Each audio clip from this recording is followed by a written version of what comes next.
Running through all the big stories is Conservative commentator Benedict Spence, now joined by economist and chairman of regionally investment platform with his red braces, because I require them, Justin Urquhart Stewart. Good morning to you both. Thank you. Both looking very dashing. This is where we do need telecameras, looking very dashing. The last Tory budget possibly for a decade. So you wanted to... I'm surprised you've not put a top hat and tails on, frankly. arrived by pony and cart. There's still time. Let's talk about the budget. Benedict, you and I have been discussing this announcement. Very unusual to get this 2 pence in national insurance cut. Not just expected, will be announced. That's it. The Treasury has confirmed officially. Very unusual. I'm not sure the Speaker of the House of Commons is very happy about that.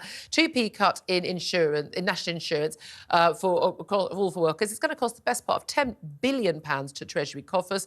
It would have been more expensive to cut income tax. But what it means for ordinary workers, your average worker, £450 extra is going to be left in our pockets. It's not giveaway. It's our money that they take from us in tax. We're going to keep that in our pockets. It goes on top of the other £450 we got from the November spring statement, which Jeremy Hunt announced, a similar 2p cut in national insurance. Well, there'll be other announcements made. But let's come to you, Justin Urquhart Stewart. If you were the Chancellor right now, 2 pence national insurance cut, is that what you'd have done? It's not going to make any material difference to people's attitude and feeling. What you've actually got to inspire people that actually our economy is heading in the right direction, and that actually with us, you're going to have a better future. Merely fiddling around with little bits of change, and whilst 2p and another 2p gives you a reasonable sum, it's not as though you've got a pile of pound coins sitting in front of you saying, I feel a lot better. And people are already... The thing is, with the tax thresholds, the fact that they've been the fiscal draggers, we're going to actually have a little, have a pint every time we say fiscal drag today. Because the tax threshold's being frozen, no expectation to Labour get in, they'll change that either. There are more people who are paying higher rates of tax on any extra money they've been earning, usually swallowed up by inflation anyway. So people are going to be paying more tax anyway. And the fiscal drag is a form... You're not being honest with people. You might as well actually say they are cross-dressing accountants in terms of fiscal drag. But actually, of course, what it is this awful way of actually pulling more people into tax without telling you. Yeah. And to higher rates of tax. But very ordinary people in very ordinary jobs who absolutely do not feel well off paying higher rates of tax, 40p in the pound rates of tax. Though when that tax rate was introduced, that was supposed to be for really the very elite high earners. When that came in, when we had all of Lawson, and there was an awful lot of Lawson to actually give a budget, and he's slimmed down a bit now, but nonetheless, he gave that... It was a huge difference. Lawson, I must point out at this point. Sorry. Right. Fabulous man, by the way, but yes. Now, you try getting into a lift with him those days. Right, stop talking about... Stop. But anyway, the point was the tax levels then were very high, and when he came out with 40p, we went, really? It really was a sort of astonishing level. He said, have we missed something But it was still for people who were very, they were, it was the bank manager who paid that, not someone working on the counter at the bank. And that's the big difference, isn't it? Benedict Spence, look, you are, although he doesn't dress it, he is younger than you. No, but you're someone young. You're young. You're out starting out in your career. We're still, trying to also get onto the property ladder. We've talked about this many times when you've been on the show, that the difficulty for so many people who are younger, who are just struggling with everything, high tax rate, high cost of rents, can't get a mortgage, can't afford it, and the dream, the British dream, maybe not the American, but the British dream being sort of dragged away from people of your generation who don't get on the chance to sort of settle down and build a home life in a home that they own. Is there anything the Chancellor can say to you that's going to make a difference? I mean, probably not, simply because I don't believe him. He can actually promise me good things and I'd go, well, great. But we're going to give you a house next week. I simply don't trust you, is the key thing. And I think that's the thing for a lot of people of my generation. But, we've had a lot of these sort of briefings from various organisations, charities, commentators saying, well, actually, people of my generation don't want tax cuts because they want their services to work. And I'm sort of sat there going, I'm sorry, no. I like both. Actually, I'd like... Yes, obviously, you want your services to work, and they did work quite well before COVID happened. It's not impossible to get them working for lower amounts of money, but that's a separate issue. Actually, yes, what I need is more money in my pocket so that I can do the things that my parents sort of took as read were going to happen anyway. And that is very important for the Conservatives to actually try to facilitate, because that's how you make little Conservatives, getting people on the housing ladder with children, with skin in the game, so to speak. But if you forget the political side, it's good for people It want is to good. own their own home. Yes. But it's the idea that sort of two professionals, you know, working hard, they're working hard, they're doing everything they should. They can't afford to get on the housing ladder. 2p cut in national insurance isn't going to make a blind bit of difference. No, to it's that. not. It's going to be a couple of £100 in your pocket over the course of a year, which you just won't feel because it'll be eaten away by so many other things. So But thanks. your rent will go up by Yes. more than that. Justin. But this is where all the politicians, but particularly the Conservatives, miss a trick here. Because the point is, if you actually looked at the family, and they're always trying to encourage family attitudes and family behaviour, the family has much more money, particularly at moments like this. It's the grandparents and the parents, they've got the houses. The next generation, they can't afford the houses. They're still trying to pay off this ludicrous amount they've got on university fees as well. Yep. So you're actually putting people in a position where they're not going to be able to financially change unless they have some miracle occur to them. If you manage it on more of a family basis, provide a mechanism to move that value across the generations, you'll create more confidence, you'll actually create more investment coming through because you won't have less debt to actually try and manage, and be able to actually sustain things more successfully. OK. Well, the question I've got to you, our audience, is today is what could the Chancellor announce in his spring budget today that would sway your vote? Because an awful lot of people are saying this is all about politics. It's not about boosting the economy. It's just all about politics. Give us a call on 0344 499 1000, text on 87222, or get in touch on X at TalkTV. Calls are charged at the national rate. Text costs £1, standard network rate message. Let's talk about, the politics of this is huge as well. We know that Number 10 were desperate, we're told, for an income tax cut because, of course, although it costs more, people notice it more. The Treasury is saying it will cost too much, it's too inflationary. But a lot of this, we're told, is about looking towards possible spring election. We've had a Tory pollster saying no, he doesn't think that's going to happen, or even an October election, helping people to feel better. But there's also the politics of, if we don't win the next election, let's make life as hard as possible for Labour. A scorched earth policy of a load of spending commitments, a load of tax cuts that they won't have to deal with. They know they can't balance the books. By the way, no one can balance the books. When we talk about the Office of Budget Responsibility, you talk about fiscal headroom. We are up to our eyeballs in debt. There is no headroom. And you're literally like trying to breathe a little bit of air at the top. Justin, how big are the dangers ahead in terms of what is being promised and where we are financially as a country? Well, this is the problem, because you've then got politicians who you are not trusting because you don't actually trust them. What they're going to leave behind is this scorched earth policy. Whoever then comes in can't fix it either. This is depressing for everybody. Where is our future? If you want to win elections, give people hope and some confidence that actually tomorrow is going to be better than today. Merely saying... What does give people that? Other than... Yes, I am better off today than I was yesterday, and I can afford to, if I'm young, I can afford to get on the housing ladder in the next year or two, or I can afford childcare, I can afford to have another kid if I want.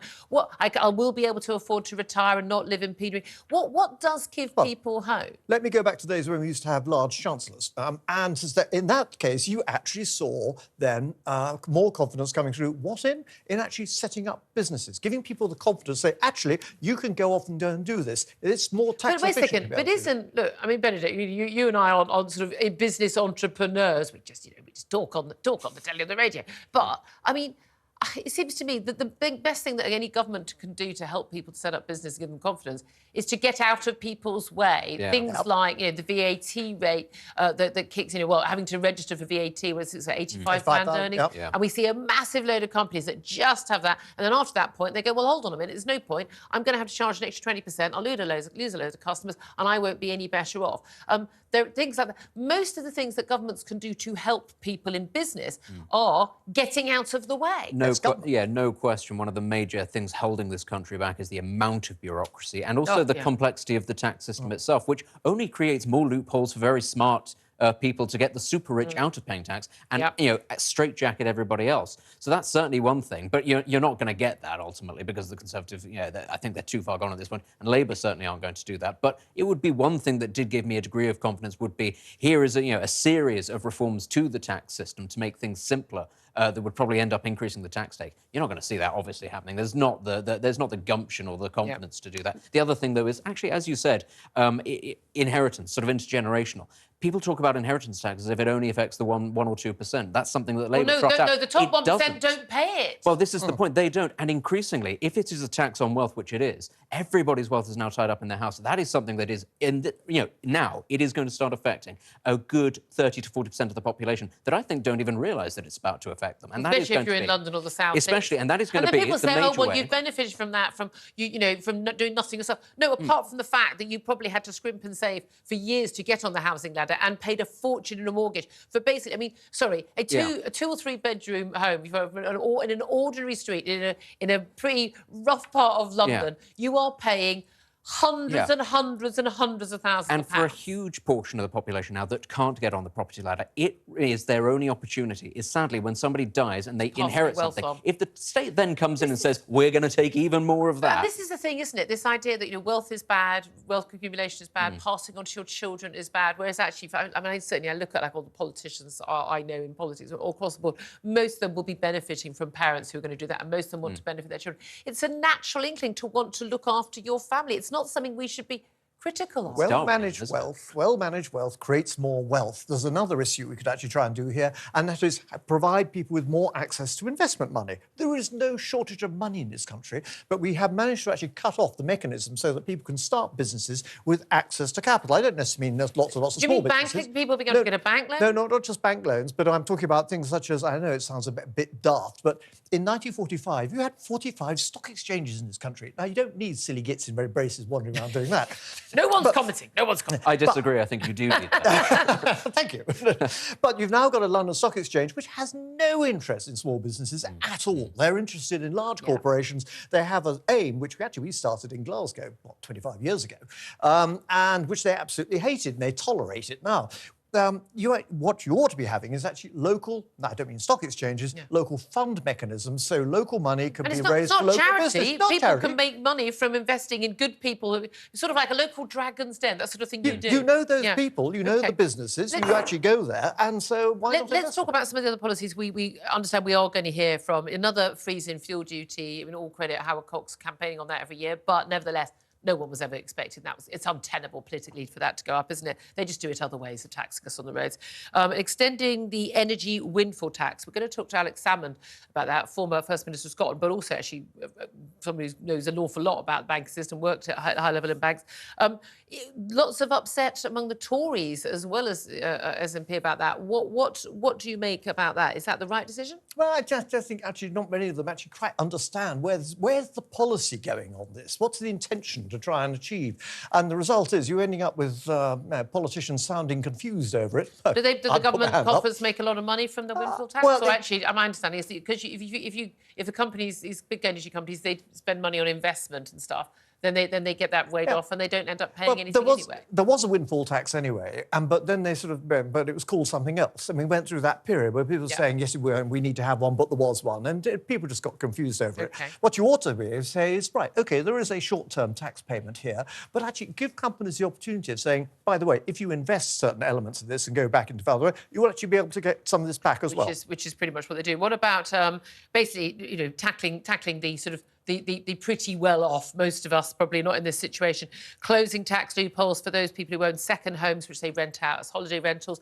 This particularly for a lot of areas like Cornwall and the Lake District, others where actually, people can't afford to rent homes because they're all being rented out at a fortune, basically people from London. I'm amazed that hasn't been done before. Yeah. It's been around. OK. An increase in duty on business class airfares. I've got to be honest, it's not something that's going to affect me. I'm too cheap to pay a fortune for a business class airfare. I'm very relaxed about this, but I think the business class flyers they actually fund the rest of us in economy. From what I can I think most people, if you're going to fly business class, it's either because you're flying business and you're paying for it anyway. You're paying with your points. Yes, you pay with your points, or you actually want to sit there and say, actually, I'm now going on I'm going to pay extra for this because I'm going to have a better flight. Well, I hope I'm going to get a better flight.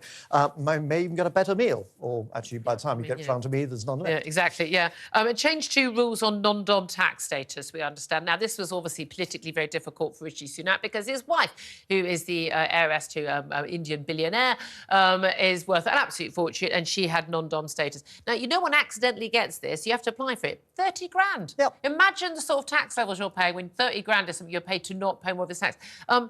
This dates back to sort of the colonial era, doesn't it? People coming back from India I mean, genuinely, but that's what it dates back to. We're quite, am I not right thinking we're almost unique in the world in having non-dom style tax this status? lovely idea that if you don't do this, you actually send her back. It's not exactly working like that, is it? Is it? No. Exactly. No, but if you live here, you've made your life here, your kids are at school here, you should pay tax here. Yes, that's it. Now, the question is, are you actually going to pay tax on everything else around the world? And this is where countries get into competition. And so if you're in somewhere like Monaco, you'll have all sorts of benefits. You know what my view is? You know what? If you don't want to pay the tax here, sod off to Monaco then. I don't care. Sod off. I'm not entirely sure. My thing is, unless we're getting the super rich to pay their taxes here, them buying very expensive houses in central London and paying a few dog walkers and cleaners and going to some fancy restaurants, also probably owned by people who are non-dom. I'm not sure the rest of us benefit. Well, also, people like living in Britain. Yeah. They like living in London. Why? Because it's Britain, it's London. We quite like the place. I'm sorry, Britain is the best country in the world and London is the greatest city in the world. And I'm sorry, I'm never going to change my view on that. And I've lived and worked and visited many, many countries. So if they want to come here, you pay your taxes. Yeah. What about the VAT on foreign shoppers? There's a lot of talk about that. They brought that in and actually did have an impact. And I don't mean just sort of strange tax-free shopping villages in the countryside. But I certainly found some rather distant relations of mine suddenly coming over from Indonesia with a large shopping containers and filling them up with goods bought tax-free here and shipping them back. I did actually point out to her, the lady concerned, that actually most of the goods were actually made in Indonesia. Yeah, they could have just shipping them stayed there.